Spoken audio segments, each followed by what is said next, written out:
everybody, and welcome back to the Legal Weekly Wine, where we discuss the week's hottest legal topics. On today, we are going to talk about, based on the presidential election from 2024, in case you're listening and watching this ages later, 2024 presidential election. How is the Department of Justice going to shape up legally? So we are looking at, this includes what happens to Jack Smith. This includes how independent is the Department of Justice really? And it includes what happens with Trump's cases now that he is currently president-elect, soon to be president again of the United States. So welcome, stay tuned with us. Join us for happy hour or your morning commute as we discuss these legal topics. My name is Virginia Tehrani. Don't do both at the same time, please. Oh yeah, please don't do happy hour with your morning commute. No matter what you think about the election. Right, public service announcement. This is your advisory. Please don't do both. Yes, or commute while you're doing happy hour in the afternoon either. So I'm Virginia Tehrani. I'm an attorney as well as the CEO of The Law Unscripted, which hosts this podcast. We are specifically here to try to teach people the things they don't know about the law. And a lot of these things I didn't even know before we were doing research on this podcast. So we're all learning along. But I also am in charge of Tehrani Law, LLC, because you never need a lawyer till you do. And I am joined in both Tehrani Law and The Law Unscripted by my colleague here, Chelsey Rogers. Welcome. Hi, glad to be here. All right, this is a big legal topic. It really is. So we're going to try to hit some highlights. And I know, I always feel a little, what's the best phrase here? As much as I'm trying to hold myself out in some form of expertise, I do have a little bit of an awe complex when we come to Dr. Weil, our third host. Okay. And by the way, don't make me an expert in all of political science. Okay, I know you tend to do that, but that's overkill. But you are. Okay, as the president of Dr. Weil's fan club, he is. I can assure you. Right. So who you're hearing, who's disclaiming himself from expertise, is Dr. John Weil. He is the dean of the Honors College at Middle Tennessee State University. But honestly, let's look at this. You are a preeminent scholar and academician in political science. Really the not. Constitution? Constitutional law, the amending process, founding fathers, okay, and a couple other presidential speeches and religion politics, but not all of political science is a large field, okay? It is, but you have your PhD from the University of Virginia. As he just names like 18 topics. Not those, though. Those don't count. Okay. Yes.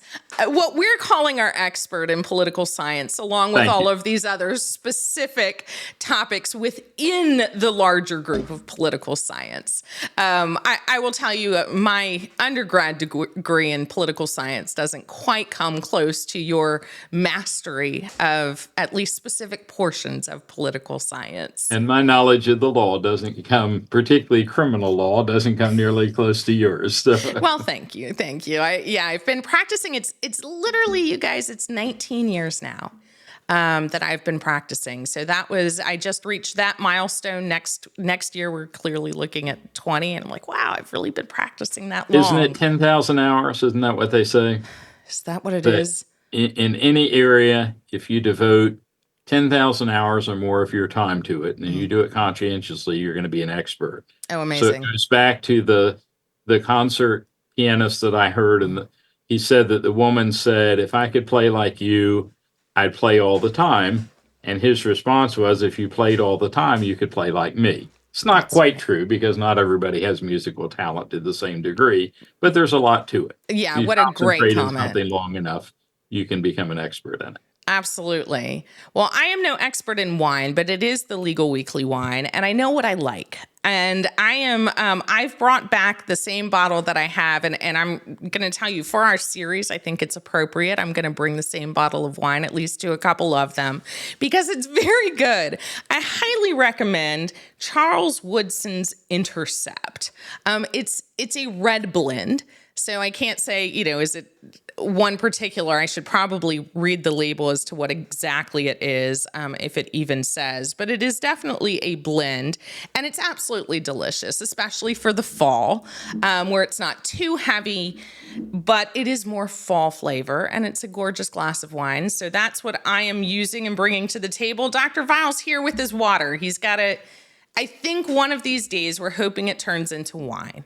Well, it's a Sunday, so that you might have a better chance on a Sunday than another day. It might, or if it were just a wedding feast, It's a day of rest. Yeah. Yes, and Chelsey, I think you've also got a red with you. Yes, I'm back with my Franzia boxed wine, chillable red for the fall, even though it's still like 80 degrees here in Georgia. We're going to pretend that it's fall weather. It is the fall, but it is, I know, the weather's been a little wonky, and I was out in shorts and a T-shirt the other day doing yard work, and my poor son, he was like, why am I wearing shorts in November? I was like, I don't know, kid. Climate change? I don't know. So on that note, cheers, everyone, to happy hour not on your commute. And let's get down to business. For the hottest legal topics, we have what is probably, let's use your political science example here. I'm going to say the Department of Justice, which is our broad category for today, but let's narrow that broad category down to a couple of legal specifics. Today I want to discuss Jack Smith. What happens to Jack Smith? What happens to his appointment as a special prosecutor on Trump's cases? What happens to Trump's cases now that he is president-elect, soon to be president? And then how independent truly is the Department of Justice? It's a federal organization. How is it set up? And I think that's where we need to start. And Dr. Vile, as our political scientist and as our Constitution expert, how can you tell us, is this designed through the Constitution? Because last I checked, the words Department of Justice are not in the Constitution. That's right. So the Department of Justice is headed by the Attorney General. Which also is not in the Constitution. The specific term is not. Now, the term cabinet is used. And the Attorney General was one of three original members, or the Attorney General was one of three offices that were in the original cabinet.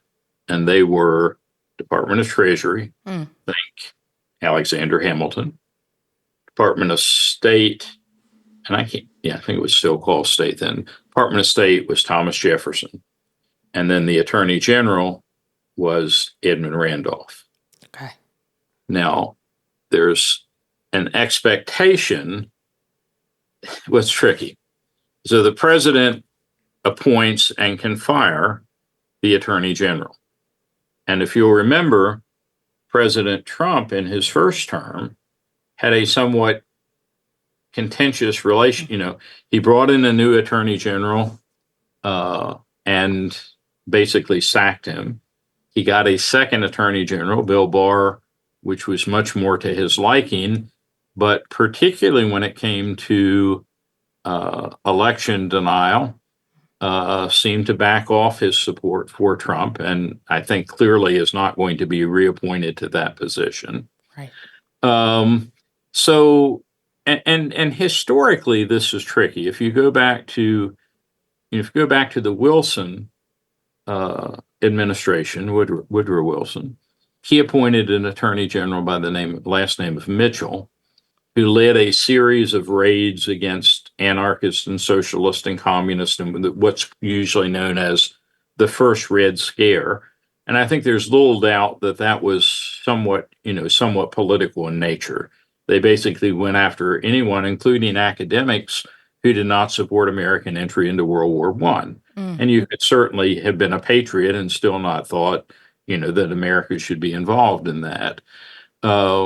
When Richard Nixon was president, oddly enough, there was also another Attorney General by the name of Mitchell, who eventually, if I recall, got sent to prison for helping in the Watergate cover up. But that being said, so, usually we associate it with bad things. On the other hand, if you remember, and I'm sure you must, the John Kennedy administration. Oh, yes. Right. He appointed Robert F. Kennedy as his attorney general. He appointed his brother. And one could argue that he did so for good reason. Part of his platform was going after organized crimes and criminal enterprises. And he thought that he needed someone there who was going to carry out his policies. And I think to a large degree, and also, he was committed more tepidly probably than he should have been, but he was committed to civil rights reform, and he was confident that his brother was going to join him in that effort. And so you want, in some ways, you want an attorney general who will carry out the policies that the candidate has said. On the other hand, you don't want it to be partisan either. You don't want him simply going after presidential enemies and giving passes to presidential friends. Now, what I have told people, and I don't think there's much exaggeration here, for better or worse, this election gave Donald Trump 3 or 4 get out of jail free cards. Yes.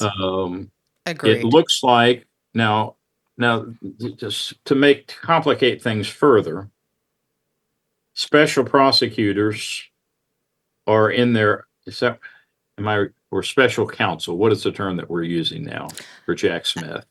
Honestly, they're the same. I consider them the same phrase. I know there's a specific one that he has. We've changed the language. I think it's now special counsel instead of special prosecutor. They are appointed with the expectations that they will act somewhat independently. If the president is accused, as Clinton was, of, bad dealings, then he appoints someone who he technically could fire, but he can presumably should only fire for good cause. You remember when Nixon was president, he fired Special Prosecutor Archibald Cox, and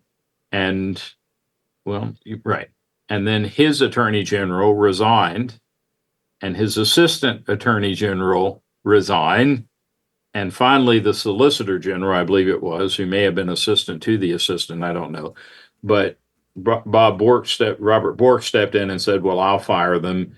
And I think there's still debate as to whether he necessarily agreed that the president should be firing them, or he just thought that the president had the power as president to do what he needed to do, do what he wanted to do. Okay, let me stop you there. Yeah. Let me get a couple of definitions. I mean, honestly, you could just talk on this podcast and I would just be listening. There's so much. Like I should be taking notes right now. Nobody else would be your legal listening. pad.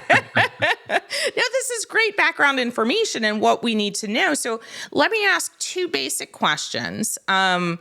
One, for the Attorney General, are they actually then the head of the Department of Justice? That's my understanding. Okay. Can you see me now? Oh, yes. Okay. Well, somehow you can see yourself. I cannot see myself, but you'll tell me if I get egg on my face or something. I don't know. It might make a better podcast if you do. So I don't know that I would tell you. Okay. Well, I had this terrible experience over the weekend where somebody told me that I had egg I had something on my face, and the wife had not mentioned this to me. So, okay, I can now see myself. So Go ahead. Okay. So the second question is, does the Attorney General have to be an attorney? Well, the answer is probably the same as, do you have to be an attorney to be Supreme Court Justice? There's not actually.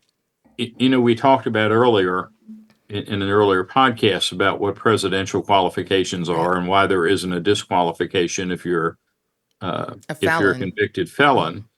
But for the presidency, it's age, residency, and citizenship are the only 3 qualifications. There's a possible 4th, which is that if Congress declared that you had engaged in insurrection against the United States, you could be disqualified potentially under Section 3 of the 14th Amendment. But what's interesting is when it comes to Supreme Court justices, there are no qualifications at all listed other than presidential nomination and senatorial confirmation. Though Would a presumably you wouldn't likely have senatorial No, confirmation. to my knowledge, we have had people on the Supreme Court who didn't graduate from law school, but that was in the early years where some people read law and formal legal training was not as valued as it is today. But I cannot imagine. Well, for one thing, think of how many people in Congress are themselves lawyers.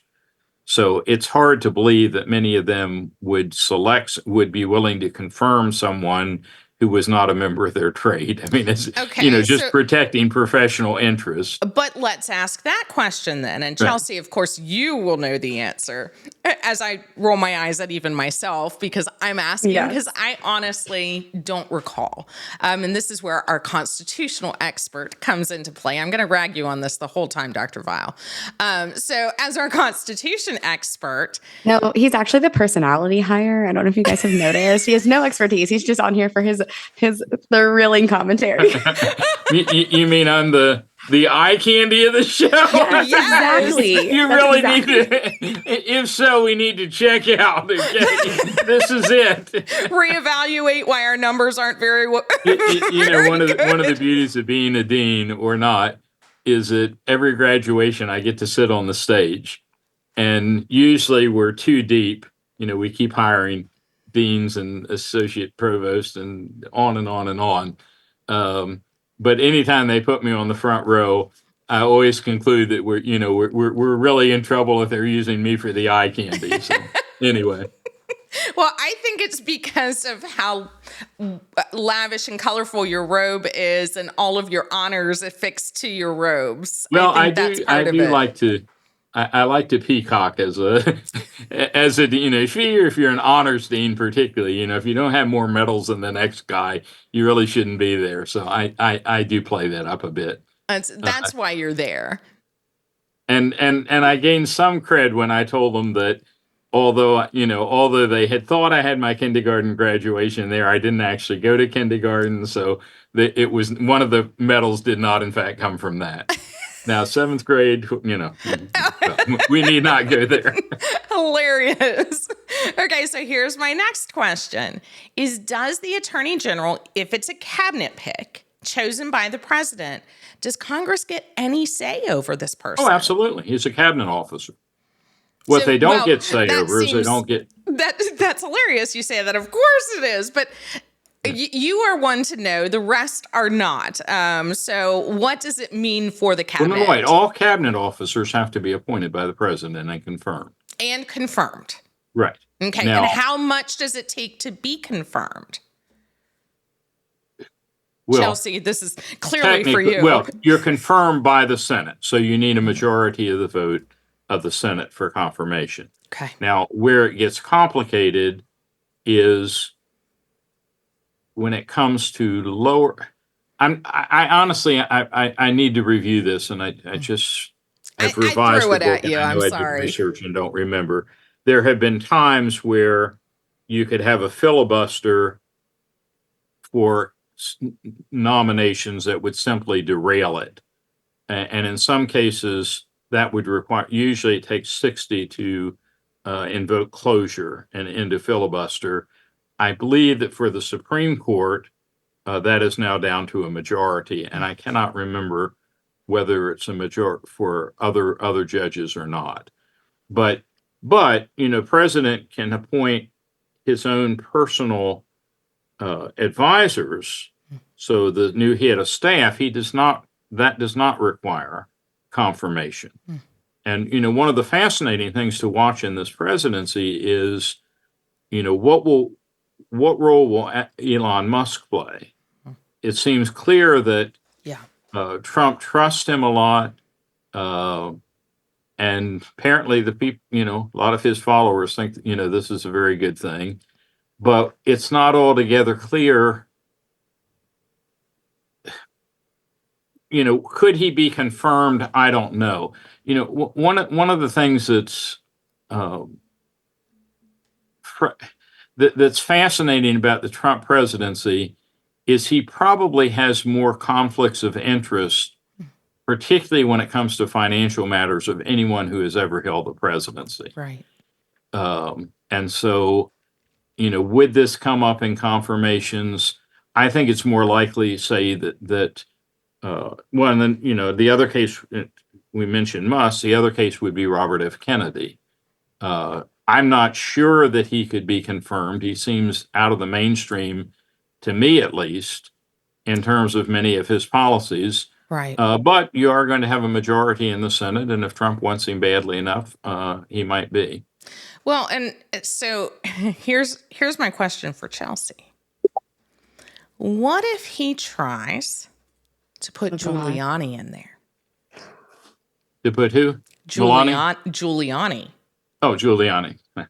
I think he can do that. I mean, I think it would be an insane choice, but would I be shocked at this point? No, I'll just put it on my 2025 bingo card, and I guess we'll see. But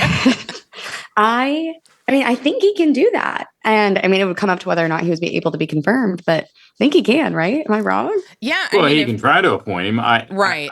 It would be extremely full. But I also don't think he's practically homeless, right? Maybe, but I think if you told somebody 2 years ago that we would be electing somebody who had 34 felonies, we would be like, that's insane. That would never happen. So Giuliani getting confirmed just really seems to fall right in line with this personally for me. Like, I'm not putting anything past them. Yeah. And that's, if we're looking at, there's no requirement that the attorney general be an attorney, then in my mind, at least he could be back on the table, even though he's been disbarred. Which I think is even worse. I don't know. Okay. Do you want someone who was an attorney and was disbarred, or someone who was never an attorney at all? I don't know which one's worse.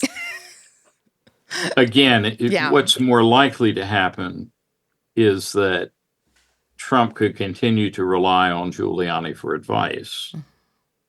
I guess he could, he can't maybe give even legal hire him advice as a personal attorney, but he's been disbarred in a couple of jurisdictions, right? Yeah, if you've been disbarred, you would be practicing without a license. Right, so probably not there. And by the way, I see that I slightly overstated. Okay. Wilson's attorney general was Alexander Mitchell Palmer. Okay. And so Mitchell was correct, but it's not his last name. And the raids are usually called, as soon as I said it, I got to thinking about it. The raids are usually called the Palmer raids, but they were at the initiative of his attorney general, and they were very now they weren't raids on Republicans. He was a Democrat, but they were raids on anybody who seemed to be out of the mainstream, and particularly those who had opposed American entry into World War One. Okay, so how much could, and there's been a lot of talk in the last 4 years that the Department of Justice has been weaponized against Trump and some of his supporters. To what extent could he use the Department of Justice as a weapon against people that he's discussed, such as Harris, Biden, Liz Cheney, those types of people? Is it possible? Is it something we would see that was like what we saw with Trump? Would it be different? What types of charges would we even see? Well, don't jump in all at once, everyone. Well, the charges against Trump were not brought by the Attorney General. They were brought, and many of them were not even brought by the special counsel. We've got two state cases. There are state cases in New York and in Georgia.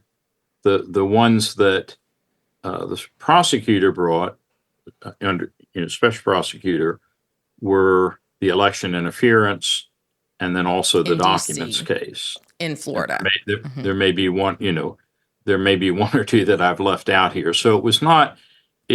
I know it would look to outside observers like the government, current president is out to get him, but I don't think that's altogether true.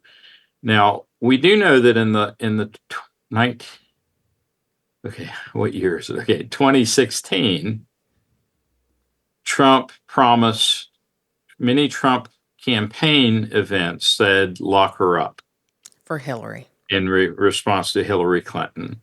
And he seemed to be threatened threatening to go after her, through prosecutions, and that did not happen. And I'm thinking that, I cannot really think of any basis. I'm sure partisans on the other side might disagree. I can't really think of a legal basis. Of course, Hunter Biden, has already been convicted, and his father, as I understand it, has said he's not going to pardon him. And I don't know if I got to give the guy credit. He has official pardon power, and to date, he still has not pardoned his son. Well, and in contrast, for example, to Bill Clinton, who pardon his brother and other people that had given campaign contributions and whatever to him. Trump, remember, pardoned D'Souza, who was connected with, clearly had been campaigning for him, and he basically gave him a political pass. Yeah. I think it would be, now this is me, and I don't necessarily, Trump so far has not called me for advice. I think he would be wasting political capital to try to do, we talked in another program about all prosecution being political. Right. To some degree, that's true, but it doesn't necessarily have to be partisan political. Yeah. A decision not to go after marijuana smokers is sort of a political decision, but it's not based on whether you're Democrat. Now, decision to go against every Democratic pot smoker as opposed to every Republican, that would be partisan. So I think the president would be wasting his time to go after Cheney or Clinton or Biden the president and others. But again, he doesn't necessarily heed my. I think if he wants to go for immigration reform, then he should concentrate on getting an attorney general that is willing to do immigration reform and the like. Okay. Now, Chelsey, let me jump to you. Yeah. Let's talk about the cases, because you and I have been extremely involved in reviewing, as has Dr. Weil, but especially you and I as the attorneys of the group. It was all for naught. All for naught, Virginia. So why? Why is it all for naught for the past 4 years of these prosecutions? What's happening? So, see, what had happened was essentially, and I'm being very general because there's so many cases and so many specifics here. So the one he actually got convictions and was sentenced on, and there's appeals based on essentially presidential immunity. It was like, yeah, he did it, but so what? Essentially is the argument there, right? And that's the one in New York. Right, which has prolonged the idea that like he's convicted and hasn't been sentenced in New York. And so we're sort of in this limbo, and it kept getting pushed and pushed and pushed, essentially. So now will he be sentenced at all? I wonder. I mean, I think that we, the sort of policy for federally was you don't sort of indict a sitting president. I would assume, sentencing would follow. I think this is unprecedented territory. But I think specifically with the New York cases, theoretically, in my mind at least, even if they decided to sentence him, I likely think it would be probation. I mean, he's a nonviolent offender. These are nonviolent crimes. It'd be his first conviction. There's sort of all of our normal standard sort of factors that come into sentencing. I think, worst case scenario, he'd probably get probation. That, I don't know, he's at the White House. It's not like he's going to skip town or like go on a murder spree. I don't think. But what about these other cases? So let's assume that sentencing just stops. There's nothing else that happens in New York. Why are the other cases all for naught too? Well, I just don't think they would. I mean, truthfully, and this is speculation, I don't think we've been in this position before, really. I just don't think that they are going to pursue charges against a sitting president. And so if they did, they'd have to push it 4 years. And I think at that point, sort of the evidence would have, not been best evidence at that point. Actually, there are some precedents. They're not identical, but they're fairly close. See, there we go. But he's not the expert, guys. Well, he's not the expert. Basically, and I'm still not sure. I think I may be one of the few holdouts who are not necessarily convinced this is wise policy. But the Department of Justice, historically, since about 78 or maybe even earlier, has taken the position that you do not indict a sitting president. But it's a position, not a requirement. It is. But it seems clear that Jack Smith believes that now that Trump has been reelected, that he needs to wind his prosecutions down and not pursue them any farther. He's been packing up, according to the Right. news. He's been packing up. And frankly, probably the wise thing for him to do is to transition as, probably Trump has said he's going to fire him on the second day. Now, he does have that right. I mean, in a way He's that a he special doesn't, counselor. he doesn't necessarily have the right to go after he doesn't at all, to go after a political opponent for, what he considers to be bad policy. But, Jack Smith, if he is subject, as I understand it, to be being fired. He can't be fired for nothing, but there's enough out there that, Trump can blow up and say it. And what's fascinating is Republicans are now threatening, that they want to drag Jack Smith before Congress.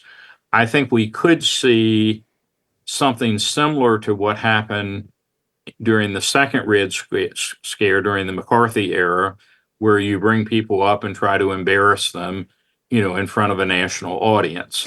Now, with that, let's talk about that briefly. That was not Justice Department. That was Congress.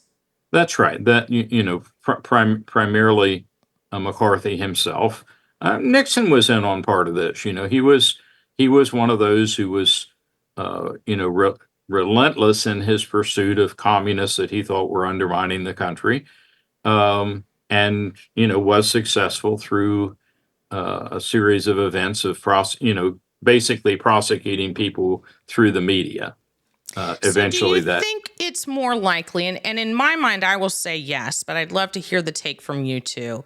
In my mind, it's less likely that Trump could have the Department of Justice pursue any kind of retribution, as it's more likely that we could have something like the McCarthy hearings, that through the Republican Congress, that we could have senatorial hearings or, congressional hearings where we're bringing up the Kamalas, the Joe Bidens, the supporters of the Democratic Party. Do you think that this is something we could see where he can say, well, I don't need the justice system. I actually have Congress to do my bidding? Well, ooh, long pause. If you think of the Justice Department, you hear a lot of talk, particularly among Democrats, as to whether, and it's my concern as well, do we have adequate guardrails in place, not to prevent a president from doing what the people want him to do, but are there guardrails to keep him from unfairly going after people who have done no legal wrong? And even if the Justice Department wants to pursue Kamala Harris, yes, a grand jury is not as hard. The quip is that a good attorney can indict a ham sandwich and get the grand jury to go with them. I don't think that's always true, but nonetheless, you could probably get an indictment through some grand juries. People would have the right to counsel. They would have the right to a petit jury. I can't imagine that any good attorney could not, if I were Kamala Harris or I were Joe Biden, could not find me a group of jurors who under no circumstances would be willing to indict me for a political decision that I had made, as opposed to illegal actions that I had done. But and what if we're doing congressional hearings? I mean, we're looking back at McCarthy era where if you were just called before Congress. Could you be embarrassed? Could your reputation be harmed? Absolutely. On the other hand, you take a chance, right? You bring somebody before Congress and you attempt to embarrass them. They're going to still be Democrats on that committee. And they're going to say, well, you've been accused of bringing a false indictment. What evidence did you have? And I'm sure that Jack Smith or anyone else is going to be more than willing to provide all kinds of records of what they consider to be wrongdoing. So it's not, it's not a sure bet to go in that direction. But, frankly, to the extent that some people say democracy was on the ballot, And the one area where it really is on the ballot is, does Trump consider that he has a mandate essentially to prosecute people for their political views? Right. And if he does that, or if a Democrat, if all the charges against Trump simply centered on the fact that he had a different policy in regard to immigration or whatever than Biden did, then they deserve to be dismissed. So hopefully the guardrails, they may be as much within the legal system as they are in the electoral system. We will see. Yeah. So Chelsey, let me finish out with some things for you. Absolutely. We have. I feel so stressed now. I'm over here really stressing. They're not coming after you, really. Remember, we all voted for Trump. I was going to say, right. obviously, I'm a super fan. I'm not worried. Okay, so Chelsey, the last time we looked at the Florida case, it's been dismissed, and this was a federal case. Mm-hmm. I know there's a lot we can say about the pardon power of the presidency, and I'm going to do a one-liner, and we're not going to get too deep into that. But technically, it's never been, we don't know if the president can pardon himself. That's never been an issue or a question. But all of those questions in the Florida court, those were all up on appeal. I mean, how many different questions did we have up on appeal? We have, was it properly dismissed based on Jack Smith being the prosecutor? We've got the three or four main ones. We have in New York and in D.C., we have questions of what was an official act versus an unofficial act. What happens to all these questions that are just sitting out there in the court system now? Forget the actual guilt or innocence. What happens to these legal questions? So I was thinking about this earlier because I did make a joke a couple months ago that the chaos agent in me thinks it'd be funny to watch this play out if he was elected. So I'm regretting that at this point. But here's what I think is going to happen. I think everything in Florida is it's going to be dead in the water. We're not going to get answered to any of those legal questions. I do think the immunity question will get answered at some point.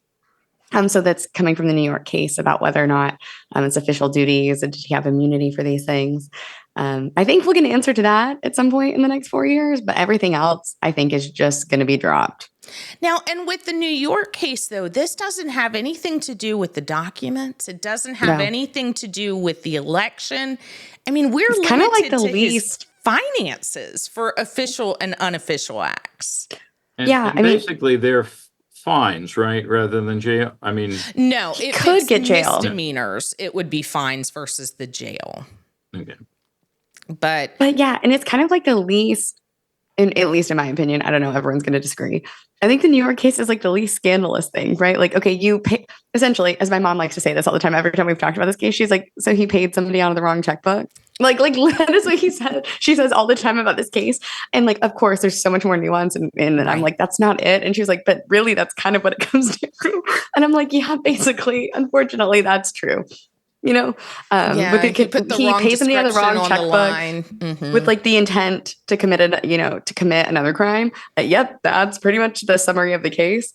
But yeah, I think especially when we're talking about the fact that the Florida one is not going to proceed is just very frustrating to me because that's specifically about classified documents that were about his first term as president. Hey guys, maybe this is important, especially if we're going to give him access to even more classified documents, classified information. But what do I know?